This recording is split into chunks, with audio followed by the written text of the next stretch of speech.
Well, we are doing a few little improvements to the dust vacuum system that we built from scratch. Previous videos have showed what we've done. Now we've decided we're going to have to build a rack to set the motor on top of this unit because temporarily I had the motor setting on top of the funnel, cyclone funnel itself, and didn't want to do that for a long term because this motor is heavy. So we decided, well, we just make a bracket and put it on top to hold the motor. Basically, is where this was coming from. Well, all of a sudden, this thing's starting to get a lot taller than we had anticipated, and heavy, I might add. It's hard to handle, hard to get all this stuff up this high. So anyway, we did all this stuff. We made it and painted it up and best we could. Got it ready to put together. There's a little top unit that sets separately. Then we decided, you know what? This thing is going to be too tall to get inside of our building. Well, I wanted it over on the side, and it wasn't going to fit. So rather than remake these pieces that hold the funnel we had used for temporary, we decided to use them for permanent. So we just decided to coat them in epoxy because we were going to have to set them outside, and that was the only way I knew to make them hold up to the elements. So we did all of this stuff.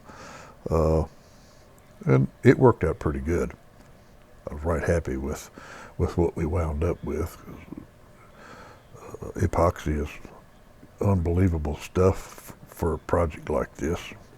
So we put it all together, took 3 or 4 or 5 coats, got it going, stuck it together, and as you can see, it set in there all right. Well, then we decided, well, I'm going to put a light on the inside of my barrel. It's the only way I could figure to put a light on the inside of the barrel and get it bright enough. So there's a picture of it with the barrel without the light off, and then there's with it turned on. So I don't know whether it'll work or not, but we're going to see. We took the little unit that was on the bottom of this Harbor Freight thing and decided I'm going to use it to hold my move my barrel back and forth, load it and unload it with dust. So anyway, we've got it all hooked up together and going to see how we can put it together and make it work. So we did all of this, and it wound up being quite the ordeal just to get it up where we wanted and high enough, and without taking a piece of machinery lifting it up there. So this was our way of handling it. So we stuck it together just to see.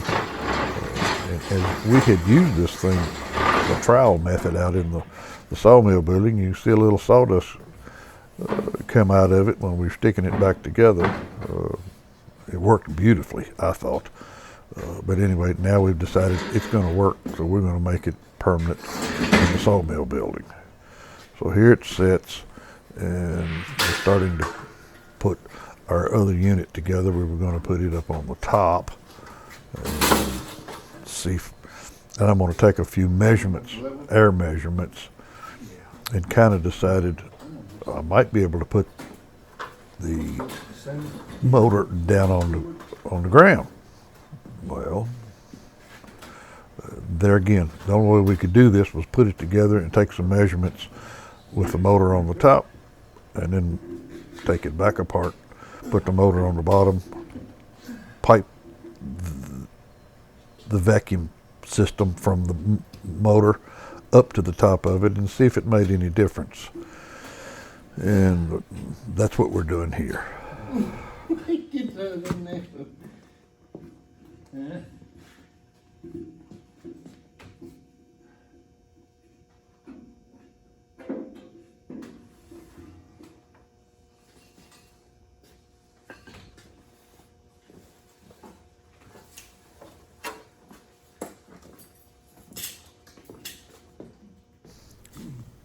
It was right about here I decided, you know what, I'm going to put this unit back up on top, just like we had it, just the motor hooked directly to the top of it. And last, I didn't want to do that permanently, but that's why we made that other bracket to hold it all up.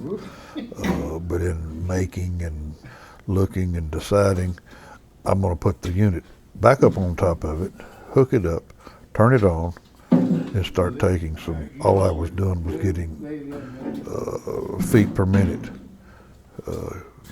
which is all the unit that I had that would measure feet per minute. That's all it would do, but I figured it was, as long as it was relevant, all be the same. So I took some measurements with it sitting on top, and then we changed it and stick it back down on the bottom on the little bracket that we made, and just to see if it would work. It's perfect, ain't it? Means Perfect. leave it tied to the rope. I don't see why not. All we're gonna do is hook everything up tight. You need the impact too, don't you?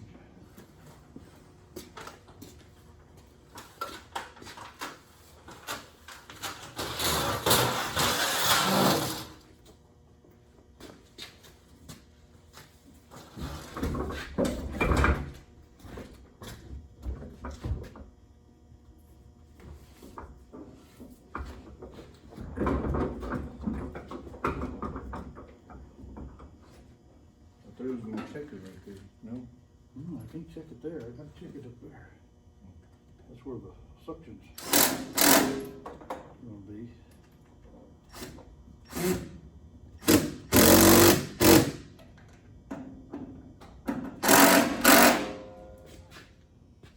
Well, one has made a bracket to put our motor on up there. We're still trying to decide if we're gonna put it up there or put it on the ground. So we're doing some measuring, but this is the first time we've had the motor mounted on the bracket, so it wouldn't be putting the weight all in the wrong place. Well, needless to say, we've done a lot of trial and error on making this thing.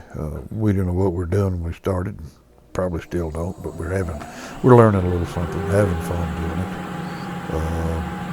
We just decided this thing's getting awful tall, and if I could set this unit on the ground and pipe it up to the top, it's not going to affect the vacuum of it. That was what I was checking right here.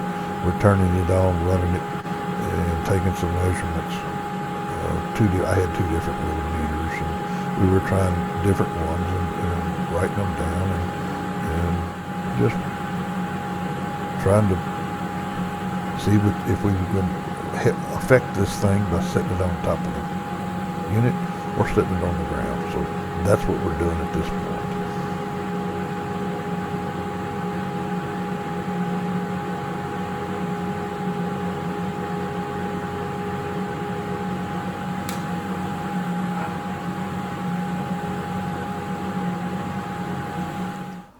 Now, after taking a few readings with it mounted directly to the top, we decided we'll take our unit off, set it on the ground, set the motor on top of it, which is ultimately what I wanted to do in the sawmill building, because it's lowering it about 18 to 20 inches lower. And if it didn't affect the vacuum, ultimate vacuum coming into it, then that's what we're going to do. So that's what we're doing here.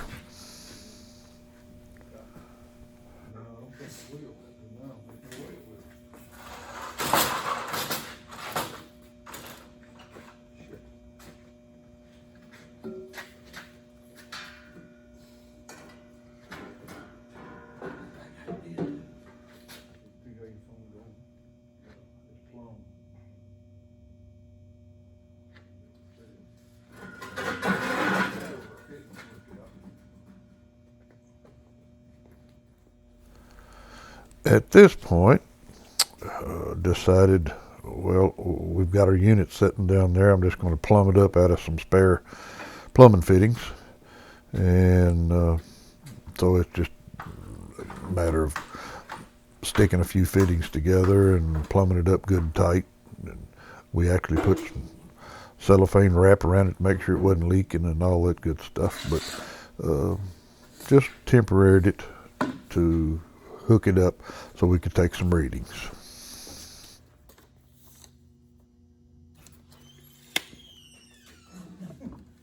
Well, it's all right, we're gonna have to measure.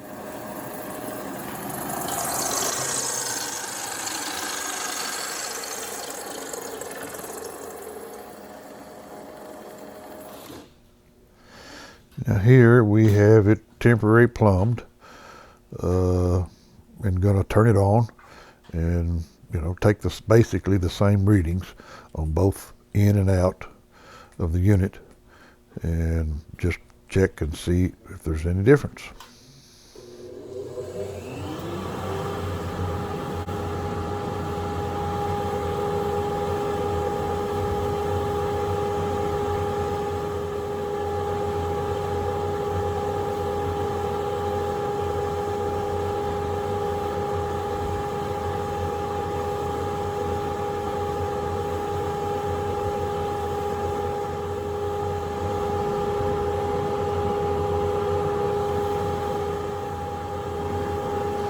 After taking multiple readings, top and bottom, I decided, you know what, the readings are relatively the same, and all I was measuring is feet per minute.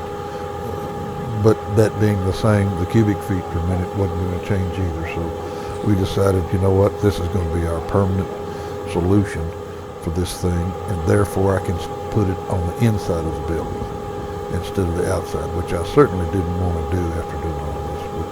Here's just a quick picture of the unit after we got it inside, and you can see there's how tall it is, and that's why I had to shorten it some. And by the way, we just got our lights put up in our new building, and absolutely tickled. So the rest of it is to be continued. Thanks for watching.